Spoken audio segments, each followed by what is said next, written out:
दोस्तों, पाकिस्तान और इंडिया के दरमियान कल एशिया कप का दूसरा बड़ा मुकाबला होने जा रहा है और ये वो मुकाबला है कि पाकिस्तान और इंडिया समेत पूरे दुनिया के शौकीन क्रिकेट को इस मैच का बड़ी ही बेसब्री से इंतजार था। पाकिस्तान ने हांगकांग को हरा दिया है और अब अगला मैच पाकिस्तान का सुपर 4 का होगा, जो कि पाकिस्तान और इंडिया के दरमियान बड़ा मुकाबला होगा, बिग मैच होगा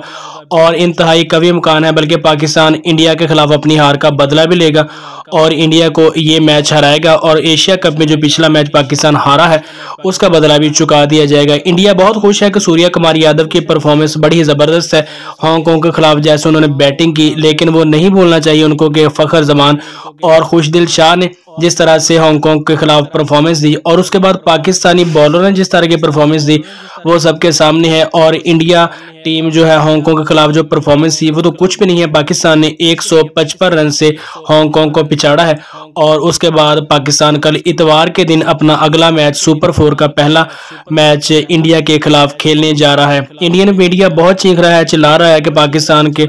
जो खिलाड़ी हैं वो सूर्य कुमार यादव की वजह से परेशान है क्योंकि हांगकांग के खिलाफ उन्होंने बड़ी तबाहकुन परफॉर्मेंस दी, लेकिन कल जो खुशदिल शाह और उसके बाद फ़खर जमान ने किया, पाकिस्तानी बॉलर ने जो परफॉर्मेंस दी, सिर्फ 38 रन पर हांगकांग की पूरी टीम को उड़ाकर रख दिया है। तो इंडियन टीम को ये बात बखूबी नजर आ रही हो कि पाकिस्तानी टीम बड़ी परफॉर्मेंस में है और जब कल मैच शुरू होगा तो तब ये पता चलेगा कि कौन खेलता है और कौन पिछाड़ता है किसी को। और पाकिस्तानी टीम इस वक्त वाकई बड़ी मजबूत पोजीशन में है।